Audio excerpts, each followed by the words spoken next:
කොළඹද සොයිසා රෝහලේදී මෙලව එළියදුරුදැයියට කාංචනා යනුවෙන් නම් තැබිණි.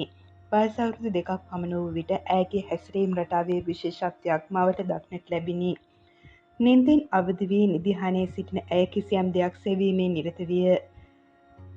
එම ක්‍රියාව දින කිහිපයක් දුටු මව දිනක් ඒ ගැන විමසිලිමත් විය. මොනවද දුව හොයන්නේ යැයි සිය දියණියගෙන් විමසීමක් කළාය. ක්ෂණිකව එයට පිළිතුරු දුන් දියණිය මගේ චේන් එක කෝ යැයි කීවාය. දියණිය චේන් එක යැයි කීවේ කුමක්ද? ඇයට එවැනි වදනක් හුරු වූයේ කෙසේද? මව නැවතත් පුංචි දියණිය අමතා මොන චේන් එකද යැයි විමසුවාය. ඇයි මගේ රත්තරන් චේන් එක මගේ කරේ දාපු චේන් එක යැයි ඇය නැවත පිළිතුරු දුනි. දියණිය ප්‍රකාශ කරන මේ වදන මවට මහත් ගැටලුවකි. ඇගේ කරේ දැමූ මාලයක්ද නොවීය. දියණිය ප්‍රකාශ කරන රන් මාලය කුමක්ද? එවැන්නක් මෙම ජීවිතයේදී ඇයගේ කරේ පැරදීමක් සිදු වී නොතිබිණි. මේ අතර තවත් දිනක් මව ඇමතූ කාංචනා මෙසේ කීවාය. මට ඈත දුර ගෙදර යන්න ඕනේ. ඒ තාත්තා මට කතා කරන්නේ බණ්ඩාර පුතා කියලා. එහිදී මට යාළුවෙක් හිටියා. එයාට කියන්නේ තිලකේ. ඒ ගෙදර තුවක්කුවකුත් තියෙනවා යයිද හෙළි කළාය. දියණියගේ පෙර භවයක ජීවන තොරතුරු හෙළිකිරීමක් සිදුවන බව මවට දැනෙන්නට විය. ඒත් ඒ පිළිබඳව තොරතුරු විමසන්නට දෙමව්පියෝ උනන්දු නොවූහ. ඒට එක් හේතුවක් වූයේ දිනක් ඇයගේ සොයුරියක සමග ඇය කළ ප්‍රකාශනයකි. වැඩිමහල් සොයුරිය සමග සුළු අමනාපකමක් ඇති වූ දිනක සොයුරිය ඇමතූ කාංචනා මම ඈත දුර ගෙදර ගියොත් එහි නවතිනවා යන්නෙම ප්‍රකාශය විය. මේ නිසා දියණියගේ පෙර භවයේ හමුවීමක් සිදු වුවහොත් දියණිය එහි නවතීද යන ප්‍රශ්නය දෙමාපියන්ට මතුවී තිබිණි. තවත් මාස කිහිපයක් ගත විණි. ඒ වන විට ඇය අවුරුදු 3මාරක් පමණ වයසේ සිටියාය. දිගින් දිගටම පෙර භව මතක සටහන් හෙළිකිරීම ඇයගේ සිරිත විය. පෙර භවයේ සිටි ප්‍රදේශයේ ජම්පුගස්වත්ත ලෙසද ඇයගෙන් අනාවරණය විය. දිනක් ගුවන්විදුලි ගීතයක් ප්‍රචාරය වනු මව සමග සිටි කාංචනාට ඇසිණි. එම ගීතයේ ලොකු අම්මා යන ගීත කාණ්ඩයක් ඇතුළත්ව තිබිණි. ඒ ශ්‍රවණය වූ විගස කාංචනා මව ඇමතුවාය. මටත් හිටිය ලොකු අම්මා කෙනෙක්. ඒ ලොකු අම්මා දොදොල් හදනවා. දොදොල් හැඳි ගාන්නේ දෑතින්මයි යනුවෙන් පවසා ඒ දෑතින් අනුකරණය කර පෙන්වීය. කාංචනා දැරිය තුළින් මවට දක්නට ලැබුණු තවත් විශේෂිත හැසිරීම් රටාවක්ද විය. ඇය හැම විටම පිරිමි දරුවෙකු ලෙස හැසිරීමට උත්සාහ කිරීමයි. ඇයට ගවුම් ඇඳවීම අසීරු විය. වසර කිහිපයක් යනතුරුම ඇය කලිසම් කමිස ඉල්ලා සිටියාය. මේ වන විට සිය දියණිය පෙර භවයේ පිරිමියෙකු ලෙස ජීවත්ව සිට ඇති බවට නිදසුන් රැසක්ම කාංචනා විසින් පෙන්වා දී තිබිණි. කාංචනා දැරිය හෙළි කළ පෙර භව තොරතුරු පිළිබඳව විමර්ශනයක් කිරීමට අවස්ථාව ලැබෙන විට ඇයගේ පෙර භවයේ දෙමාපියන් විසින් සොයාගෙන තිබිණි. ඒ පිළිබඳව සිදු කළ පර්යේෂණයේදී කාංචනා දැරියගේ මව සිය දියණිය හෙළි කළ තොරතුරු අප සමග අනාවරණය කළේ මෙසේය. කාංචනා දුව අවුරුදු 2ක් විතර වෙනකොට හැමදාම උදේට නැගිටලා ඇඳ උඩයි යටයි මොනවද හොයනවා. මම දවසක් ඇහුවා මොනවද දුව හොයන්නේ කියලා. එයා එකපාරටම කිව්වා මගේ චේන් එක හොයනවා කියලා. එයාගේ පෙර භවයක් ගැන කරපු මුල්ම ප්‍රකාශය තමයි එය. ඒ වගේම පුංචිම දවස්වල ඉඳලා එයා හැසිරුනේ පිරිමි ළමයෙක් විදියට. ගවුම් අඳින්න කැමති වුණේම නැහැ. කලිසම් කමිස ඉල්ලනම අඳින්න. ඔයා ගෑනු ළමයෙක් කලිසම් කමිස අඳින්නේ නෑ කියලා කිව්වම නෑ මං පිරිමියෙක් කියලා කියනවා. එයාගේ ගේ තිබුණු ප්‍රදේශයේ මුලින්ම පටන් ගත්තේ දුර ඈත කියලා. ඊට පස්සේ ජම්බුගස්වත්ත කියලා කිව්වා. නුවර ගියාම අලිනාවනව බලන්න පුළුවන් කියලාත් කිව්වා. ඒ ගෙදර තුවක්කුවකුත් තියෙනවා. ඒ තාත්තා කතා කරන්නේ බණ්ඩාර පුතා කියලාත් කිව්වා. නිතර නිතර එයා ඉස්සර තොරතුරු කියන ගමන් එහේ ගෙදරට එක් යන්න කියලා ඉල්ලලා හිටියා. ඒ නිසා ඒ විස්තර අනුව පෙර නිවස හොයන්න අපි උත්සාහ කළා.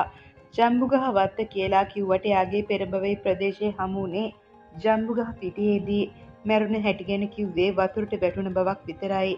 පුංචි කාලේදී වතුරට පුදුම බයක් තිබුණා. නාවනකොට හිසට වතුර වත් කළාම වේවුලන ස්වරූපයක් දක්නට ලැබුණා යයි මව පැවසුවාය.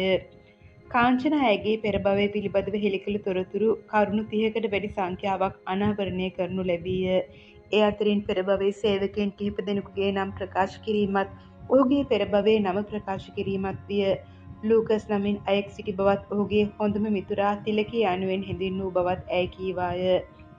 පෙර භවයේ සොයුරා පිළිබඳවත් ඇතැම් විට ඔහු අමතන ලද්දේ පොඩි නිලමේ ලෙස බවත් ඇයට මතක තිබිණි.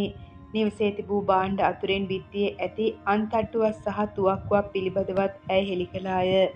කිරි එළදෙනුන් සහ ඔවුන්ට තිබූ කුඹුරු ගැනද හෙළි කළ දැරිය කඳු සහිත පෙදෙසක නිවස පිහිටා තිබූ බවද අනාවරණය කළාය.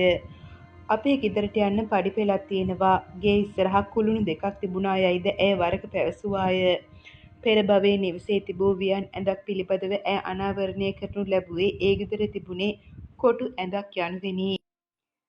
පෙර භවයේ මිතුරෙක්ගේ ඡායාරූපයක්ද ඇය නිවැරදිව හඳුනා ගනු ලැබීය. දොදොල්ස ඇදූ බව පැවසූ පෙර භව ලොකු අම්මාවද හඳුනා ගැනීමට ඇයට එදා හැකි විය. එදා කාංචනා විසින් පෙර භවය පිළිබඳව අනාවරණය කළ කරුණු අතර ප්‍රධාන කරුණු රැසක් මෙසේය. ගේ තිබුණේ කන්දක් උඩ. ගේ තිබුණේ කණ්ඩක් උඩ. කඳු පාමුල ලිද තිබුණා. රත්තරන් චේන් එකක් තිබුණා. ගෙදර බිත්තියේ අන්තට්ටුවක් සවි කර තිබුණා. තාත්තා කතා කළේ බණ්ඩාර පුතා කියලා. තුවක්කුවකුත් තිබුණා. තිලකි මගේ යාළුවා. එළිදුනුන්ගෙන් කිරි දොවනවා. කලිසම් කමිස ඇන්දා. තාත්තා මහතයි. නානගේ කඩේ තිබුණා. පොඩි නිලමේ කියලත් කිව්වා. ජම්බු ගහවත්ත වත්තේගම වතුරට වැටුණා. බෝල පිඟානක් තිබුණා. එහිදි පිරිමියෙක්. කුස්සියේ දොර දෙකක් තිබුණා. එදා වැසි දවසක්. මෙම කරුණු සියල්ලම ප්‍රබල සාක්ෂි ලෙස කාංචනා දැරියගේ පුනර්භව සාධකයේ තුලින් දක්නට ලැබිණි. ඇය හෙළි කළ තොරතුරු අනුව පෙර භවයේ සනාථ විය. පෙර භවයේ මරණය සිදු වූ ආකාරය පිළිබඳව වැඩි විස්තරයක් හෙළි නොවුණි. ඇගෙන් අනාවරණය වූයේ දියේ ගිලීමක් පමණි. ඇයගේ පෙර භවයේ සොයා මුල්වරට දෙමව්පියන් ගිය දිනේදී ඔවුන් විසින් විමසීමක් සිදු කරනු ලැබුවේ දියේ ගිලී මරණයක් සිදු වූ පිළිබඳවය. පෙර භවය ගැන ඉතා හොඳ මතකයකින් හිටි කාංචනාට පෙර භව නිවස පිහිටා තිබූ අන්දමද නිවැරදිව හෙළි කිරීමට හැකි විය. ඒ ගෙදර ලොකු ගෙයක්. ගෙදර පිටිපස්සෙන් කන්දක් තිබුණා. ලිද තිබුණේගේ පාමුල ගෙදරට ගියේ පඩිපෙළකින් යනුවෙන් ඇය නිතර හෙළි කළ බව මව ප්‍රකාශ කළාය. පෙර නිවස හමුවීමෙන් පසු පෙර භවයේ නෑදෑ හිතවතුන් නිතර ඇසුරු කිරීමද ඇයගේ පුනර්භව සාධකය තුලින් දක්නට ලැබූ විශේෂත්වයක් ලෙස දක්නට ලැබිණි. කාංචනාගේ පෙර භව මතක සටහන් පිළිබඳව විමර්ශනයක් කිරීමට ඇය යළිත් හමුවීමට හැකි විය. එදා පෙර භවයේ හෙළි කළ දැරිය අද දෙදරු මවක් වන පාසල් ගුරුවරියකි. පෙර භවයේ ජීවිතය ගැන මතකයේ ඇත්තේ මොනවාදැයි විමසූ විට පිළිතුරු දුන් කාංචනා මෙසේ කීවාය. එදා මගේ ජීවිතයේ අවසන් වූ ස්ථානය වැනි ඇලදොලවල් අසලට ගිය විටදී මට තාමත් තැතිගැන්මක් ඇති වෙනවා. කුඩා කලදී නම් මහත් බියක් ඇති වූවා. එහෙත් දැන් තැතිගැන්මක් ඇති වූ විට ඒ මගේ පෙර භවයේ නේද කියා මා සිත සනසා ගන්නවා. මට තාම මතකයි පෙර භවයේ නිවසට ගිය ගමන. එහිදී පෙර භවයේ තිබුණු භාණ්ඩ කිහිපයක් හඳුනා ගන්නට මට හැකි වුණා. එයින් ප්‍රධානම දෙයක් වූ මායම නිවසට යාමට ප්‍රථම අනාවරණය කළ පරිදි සවිකර තිබූ අන්තට්ටුව, වියන් ඇඳ සහ හාන්සි පිටුව, මායදා සිටි කාමරයත් හඳුනා ගන්නට මට හැකි වුණා. පෙර භවයේ නිවස පැරණි ලොකු ගෙයක්. ඒ ගෙදර පිහිටීමත් කුඩා කලදී මගේ මතකයේ රැඳී තිබුණා. නිවස තිබුණේ කන්දක් උඩයි. කඳු පාමුල ළිඳ පිහිටා තිබුණා. නිවසට යාමට පඩිපෙළක් තිබූ බවත් මගේ මතකයේ තිබුණා. එදා නිවසට ගිය විටදී නිවසේ එම භාණ්ඩ ඒ අයුරින්ම මට අඳුනා ගන්න හැකි වුණා. පෙර භවයේ සිටි නිවසේ වැඩ කටයුතු කළ ලූකස් නම් අයෙකුත් හඳුනා ගන්නට මට හැකි වුණා. පෙර භවයේදී මගේ මිතුරෙකු ලෙස සිටි තිලකේ නම් කෙනෙකුත් එහිදී මට හඳුනා ගන්න හැකි වුණා. ඔහු සමග සිටි ඡායාරූපයක්ද මා අඳුනගත්තා. එදා පෙර භව නිවසට ගියාට පසු නිතර එම නිවසට යෑමට මට හැකි වුණා. මා නොගිය විටදී මගේ පෙර භවයේ පියා මා බලන්නට එම පුරුද්දක් කරගෙන තිබුණා. මං අවසන් වරට පියාගේ අවමංගල්‍යයටත් ගියා. පෙර භවයේ පියා මට ඇමතුවේ පොඩි නිලමේ කියලා. බණ්ඩාර පුතා කියලත් මා අමතනවා මට තාම මතකයි යනුවෙන් කාංචනාසේ පෙර භව මතක සටහන් හෙළි කළාය. පෙර භව මතක සටහන් තාමත් ඒ අයුරින්ම මතකයේ ඇත්තේ කෙසේදැයි විමසූ විට සමහර විට පෙර භවයේ පියා ඇතුළු පවුලේ අය නිතර ඇසුරු කිරීමට ලැබීම නිසා මගේ පෙර භව මතක සටහන් ඒ අයුරින්ම මතකයේ රැඳෙන්නට ඇතැයි මා විශ්වාස කරන්නේ යයි කාංචනා අප සමග හෙළි කළාය. පෙර භවයේදී නිවසේ සෑදූ දොදොල්වැනි ආහාර වලට ඇය උපතින්ම දැඩි ආශාවක් දැක්වීමද කාංචනා තුලින් දක්නට ලැබේ. පෙර භවයේදී නිතර මිතුරන් ඇසුරු කළ බව මතකයේ ඇති බවත් පෙර භවයේ පියා මිය යන තුරුම ඇය බැලීමට මසකට වරක් හෝ නුවර සිට කොළඹට පැමිණි බවද සඳහන් කළාය. පෙර භවයේ නිවස පිහිටි ආකාරයේ තාමත් ඇයගේ මතකයේ රැඳී පවතින බවද හෙළි කළාය. කාංචනා කුඩා කල සිට ඇගේ මතකයේ තිබූ පෙර භවයේ නිවස චිත්‍රයක් මගින් ඇඳ පෙන්වීමටද ඇයට හැකි විය. පෙර භවයේ හෙළි කළ කාංචනා උපත ලබා ඇත්තේ 1975 මාර්තු මාසයේදී වූ අතර පෙර භවයේ ජීවිතය අවසන් වී ඇත්තේ ඊට වසර 17කට පෙර බව අනාවරණය විය.